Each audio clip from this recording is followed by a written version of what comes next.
अब देखे ना, अगर हमारे यहाँ इंसर्जेंसी आती है तो इतने लार्ज स्केल वहां पर ऑपरेशन आते हैं, 70,000 के करीब, उसमें फिर लोगों की जानें भी जाया हो जाती है। लेकिन उसी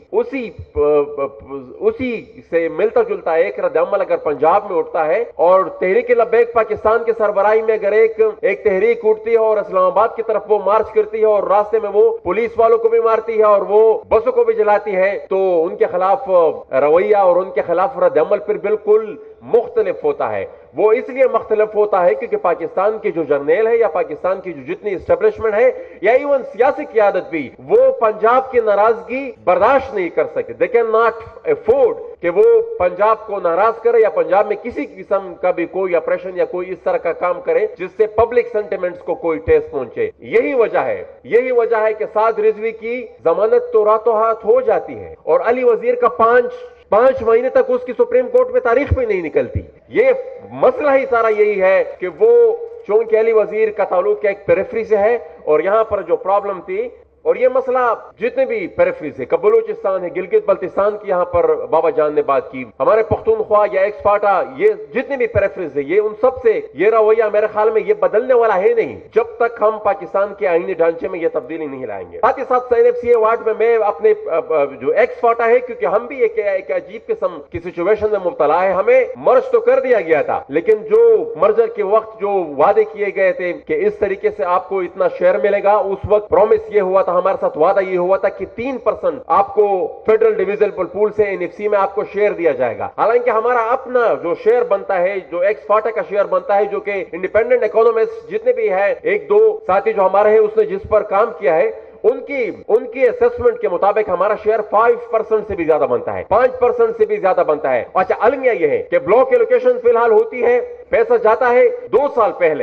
पहले मैंने अपनी बजट स्पीच में वो जो ब्रेक डाउन है, जो प्लानिंग कमीशन की वेबसाइट पर मौजूद पहले होता था, अब नहीं होता, उस ब्रेक डाउन को जब मैंने अपनी बजट स्पीच में बयान किया कि आप तो कह रहे हैं कि भाई 70-80 अरब रुपए हमने लगाए हैं, इन 70-80 अरब रुपए में 50 अरब रुपए तो डिफेंस में गए हैं, तार लगाने के जो पैसे हैं वो भी हमारे फाटक के डेवलपमेंट के खाते में डालते हैं। अच्छा, उसके बाद, उस तकरीर के बाद अब तक प्लानिंग कमीशन की वेबसाइट पर कोई ब्रेक डाउन नहीं दिया गया कि भाई फाटक में जितनी लोकेशन हुई है ये किस मद में खर्च हुई है। अभी तक इसकी कोई इंफॉर्मेशन हमारे पास अवेलेबल नहीं है, ना मुख्तलिफ कमेटियों में जब हम मांगते हैं ना फिर वहां पर यह हमें प्रोवाइड की जाती है। एक और पिछले दिनों एक ऑर्डर निकला था प्रोविंशियल गवर्नमेंट का, उसमें लिखा हुआ था कि फाटा में जो एक्सेलरेटेड इंप्लीमेंटेशन प्रोग्राम होगा उसकी निगरानी कोर कमांडर पेशावर करेंगे, और उसमें और तो और FWO के नुमाइंदों को भी उसमें उन्होंने इंक्लूड किया हुआ है। अब FWO एक प्राइवेट कॉन्ट्रैक्टर है और वो हमारे सरकारी जो फंड है हमारे फाटा की, वो उसकी डिस्ट्रीब्यूशन में भी वो शेयर होल्डर है। तो ये आर्टिकल 172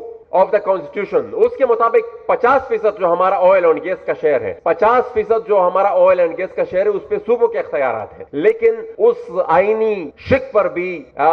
हकीकतन अमल नहीं हो रही। साथ ही साथ मैं आखिर में सिर्फ ये कहूंगा कि नेट हाइडल का जो हमारा मसला है, वो जो AGN काजी फार्मूले के तहत हमारा शेयर बनता है, वो तो आप रहने ही दें। वो जो इंटरम एक अरेंजमेंट हुई है पख्तूनख्वा हुकूमत की, वफाकी हुकूमत के साथ, वो शेयर भी नहीं दिया जा रहा। Gas surplus, Khyber Pakhtunkhwa gas surplus सूबा है, और वो फिर जब गैस का फिर टैरिफ और उसकी डिस्ट्रीब्यूशन, फिर वो उसके लिए फिर उन्होंने जो weighted average gas cost of gas है, फिर चूंकि मैं 50% से ज्यादा और हमारा तकरीबन 40% से ज्यादा जो गैस में प्रोड्यूस करता हूं वो सरप्लस है, लेकिन उसके बावजूद भी उसका मुझे कोई फायदा नहीं होता। इसी तरह हमारा पानी का जो हमारा हिस्सा है वो हम पूरा का पूरा यूटिलाइज नहीं कर पा रहे हैं, वो जाया हो रहा है, और उस मद में भी हमें कोई नहीं है। पेट्रोलियम लेवी की आप मिसाल ले लें, पेट्रोलियम लेवी, अब हम पेट्रोल भी 50% से ज्यादा प्रोड्यूस करते हैं, लेकिन उस पर फेडरल एक्साइज ड्यूटी नहीं लगती,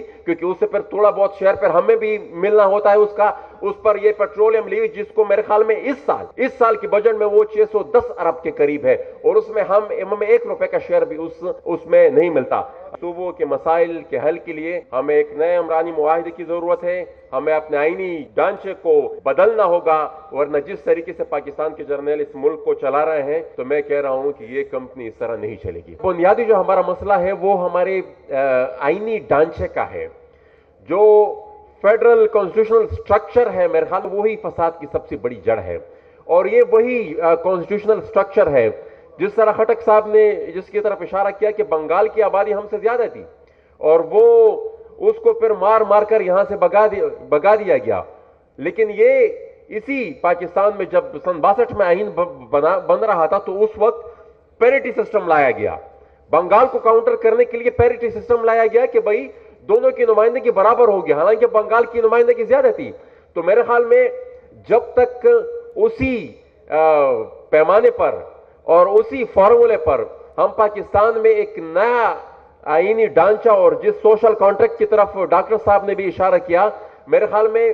ایک نیا سوشل کانٹریکٹ جس کی بنیاد ہی اس پر ہو کہ جو ہمارا فیڈرل کانسٹیٹیوشنل سٹرکچر ہے اس سٹرکچر کو ہی ہم نے ریوائیو کرنا ہے۔ میرے خیال میں اس کے علاوہ ہمارے مسائل کا کوئی حل ہے ہی نہیں، کیونکہ یہاں پر پنجاب میں ہماری اتنی اکثریت ہے کہ ایک سیاسی جماعت پنجاب میں اکثریت لے کر آ جاتی ہے، وہ حکومت پہ قابض ہو جاتی ہے، حکومت ان کی ہوتی ہے۔ پیریفریز میں جو ہو رہا ہو، بلوچستان میں جو ہو رہا ہو، ایکس فاٹا کی جو منظور پشتین نے جو منظر کشی کی، باقی علاقوں میں جو ہو رہا ہو، مین سٹریم پاکستان جس کو کہتے ہیں پنجاب، ان کے میرے خیال میں حاکموں کو اور پاکستان کے حاکموں کو ان کی صحت پر کوئی اثر اس لیے نہیں پڑتا کیونکہ ہماری ووٹ کی ساری اکثریت بھی اگر وہ کھو دے تو ان کی وہ عددی اکثریت وہ برقرار رہتی ہے۔ تو یہ بنیادی ہمارے چھوٹے صوبوں کا مسئلہ جو یہ ہے کہ یہ جو آئینی، میں کہتا ہوں کہ مثال پاکستان کے فیڈریشن میں یہ آئینی سکم ہے اور یہ سکم جب تک دور نہیں ہوگا میرے خیال میں ہمارے چھوٹے صوبوں کے مسائل ایک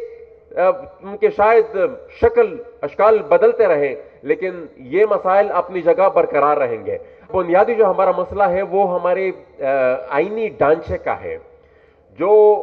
فیڈرل کانسٹیٹیوشنل سٹرکچر ہے میرے خیال میں وہی فساد کی سب سے بڑی جڑ ہے، اور یہ وہی کانسٹیٹیوشنل سٹرکچر ہے جس طرح خٹک صاحب نے جس کی طرف اشارہ کیا کہ بنگال کی آبادی ہم سے زیادہ تھی اور وہ اس کو پھر مار مار کر یہاں سے بگا دیا گیا، لیکن یہ اسی پاکستان میں جب سن 62 میں آئین بن رہا تھا تو اس وقت پیریٹی سسٹم لایا گیا، بنگال کو کاؤنٹر کرنے کے لیے پیریٹی سسٹم لایا گیا کہ بھائی دونوں کی نمائندگی برابر ہوگی، حالانکہ بنگال کی نمائندگی زیادہ تھی۔ تو میرے خیال میں جب تک اسی پیمانے پر اور اسی فارمولے پر ہم پاکستان میں ایک نیا آئینی ڈھانچہ اور جس سوشل کانٹریکٹ کی طرف ڈاکٹر صاحب نے بھی اشارہ کیا، میرے خیال میں ایک نیا سوشل کانٹریکٹ جس کی بنیاد ہی اس پر ہو کہ جو ہمارا فیڈرل کانسٹیٹیوشنل سٹرکچر ہے اس سٹرکچر کو ہی ہم نے ریوائیو کرنا ہے۔ میرے خیال میں اس کے علاوہ ہمارے مسائل کا کوئی حل ہے ہی نہیں، کیونکہ یہاں پر پنجاب میں ہماری اتنی اکثریت ہے کہ ایک سیاسی جماعت پنجاب میں اکثریت لے کر آ جاتی ہے، وہ حکومت پہ قابض ہو جاتی ہے، حکومت ان کی ہوتی ہے۔ پیریفریز میں جو ہو رہا ہو، بلوچستان میں جو ہو رہا ہو، ایکس فاٹا کی جو منظور پشتین نے جو منظر کشی کی، باقی علاقوں میں جو ہو رہا ہو، مین سٹریم پاکستان جس کو کہتے ہیں پنجاب، ان کے میرے خیال میں حاکموں کو اور پاکستان کے حاکموں کو ان کی صحت پر کوئی اثر اس لیے نہیں پڑتا کیونکہ ہماری ووٹ کی ساری اکثریت بھی اگر وہ کھو دے تو ان کی وہ عددی اکثریت وہ برقرار رہتی ہے۔ تو یہ بنیادی ہمارے چھوٹے صوبوں کا مسئلہ جو یہ ہے کہ یہ جو آئینی، میں کہتا ہوں کہ مثال پاکستان کے فیڈریشن میں یہ آئینی سکم ہے اور یہ سکم جب تک دور نہیں ہوگا میرے خیال میں ہمارے چھوٹے صوبوں کے مسائل ایک ان کے شاید شکل اشکال بدلتے رہیں لیکن یہ مسائل اپنی جگہ برقرار رہیں گے۔